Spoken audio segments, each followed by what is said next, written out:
Hey, how are you doing? I hope you're doing great. You're doing fine from whenever you're watching and listening to FM Update Show from jina langu ni Felix Mwenda. And as of right now, a certain story has come to our attention where Kenyans have gone ahead to speak highly of the said story, which has caused a lot of reactions on social media.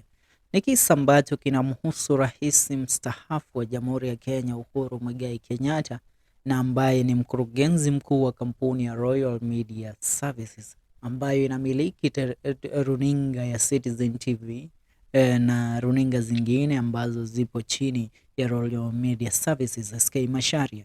Kulingana na taarifa ambazo tumepata kuzipokea ni ya kwamba wawili hao wametajwa katika kisa cha ulaghai ambacho kimefanya kupoteza cha wizi wa shamba takriban ekari 550.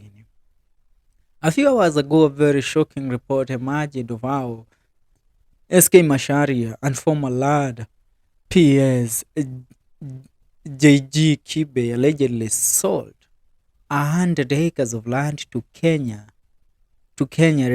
for 550 million Kenyan shillings using fake title deeds. This corruption case is said to have occurred 32 years ago and yet nothing has been done about it. As published by one of the most credible sources, a blog known as Wanjiko Reports, it is said that 32 years ago, SK Macharia and former lad PS JG Kibe sold 100 acres of land to Kenya Re for 550 million using a fake title deed. This was one of the cases in the report by commission formed by former President Kibaki to inquire into the illegal allocation of public land. About the Dongo report. According to the report, this incident happened during the reign of the late President Mwai Kibaki. And in 1976, white settler Jacob Hitchfield sold 900 acres of land to Jenga Karume, Hadha Magugu, Duncan Ndegwa, Peter Muigai Kenyatta, and Haron Muturi, among others as a group. This land was acquired and sold illegally.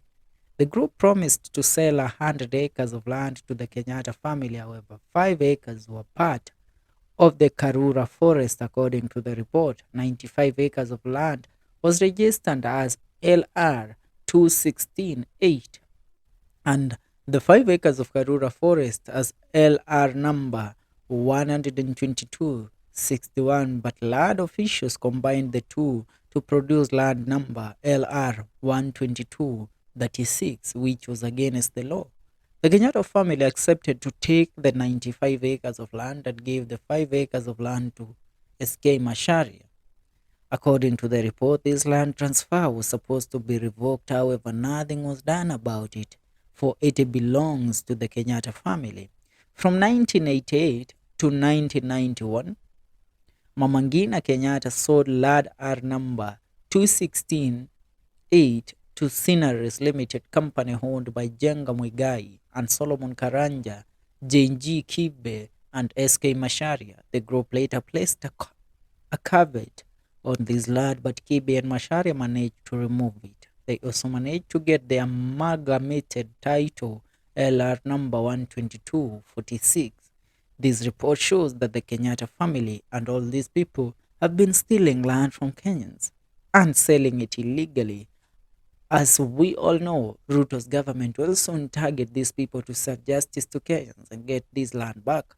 Now, according to this exposure, do you think, is there anything that is going to happen to the Kenyatta family and the SK Macharia? I always tell you, Kenya is for the rich. What would you do? Mtafanya nini? Ndio wenye nchi bana. Sisi tunawasukuma tu ndio waishi. Going forward, mtaniruhusu nipate kusoma comments chache about what people and Kenyans are saying in regards to the said story after its publication. Now, let's get down to the story. Alan Gregory Mwangi says kwenda huko tutolee.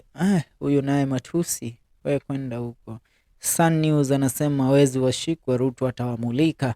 Namuona Farmplace Agrovet akisema thief is a thief, all must be treated equally, but the law, if we have fair laws in this nation, time will tell. Namuona Said Mohamed akisema no wonder SK and Uhuru campaigned to the nail for Raila so that they can be covered by Raila. Mungu si Azumani. Namuona Diana Kimani akisema if true then it will be a big shame. Rosi Jet anasema let us check also Taita Taveta Lad that Zakayo Karamgo hose.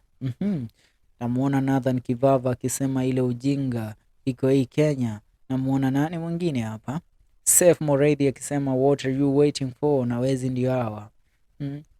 I don't do this country is for the rich, man. This country is for the rich. What will you do? You'll arrest Uhuru Kenyatta or you will go and arrest SK Macharia? No, I don't think you can. I don't think you can. Maybe the military, if it decides how it decided in other countries in the West Africa, but not in Kenya. You know, let me tell you what happens in politics. Kwa siasa zetu hapa nchini Kenya, Ruto amefanya kazi na Uhuru. Ruto amefanya kazi na SK. So, kitu kimoja unapaswa ujue, everybody has a card on their sleeve ambayo inakuanga a very crucial card ambayo makosa yenye SK alifanya naijua mzuri sana mimi kama Ruto. So ile time SK atakuja kunipiga, mimi niko na hii card. It is the last card that I will use to save me or my family when we are drowning. The same thing to SK Macharia. Lazima he has that on the current president. Hakuna mtu ananga uchafu wake. There is a shame that you don't want people to know. And that is the card that is always used against you. The same thing to Uhuru Kenyatta. Uhuru Kenyatta amefanya kazi na Ruto sana. So he has a card that he knows once he pulls this card out, Ruto kwisha. Na Ruto anajua once I pull this card out, Uhuru kwisha. So one thing we should do is stay out of each other's business, tufanye kazi venye inatakikana, tupige siasa tu za kawaida, kutukanana kwa siasa, but tusifike pale pa kuweza kuinterfere na life ya mtu kabisa. Una get? Yeah, that's what happens in politics.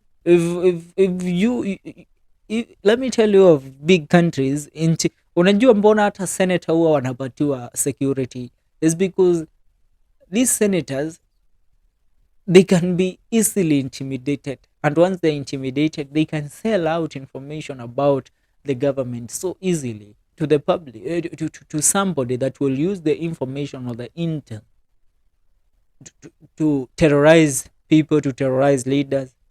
Yeah, that's what happens. I bet now mnaelewa.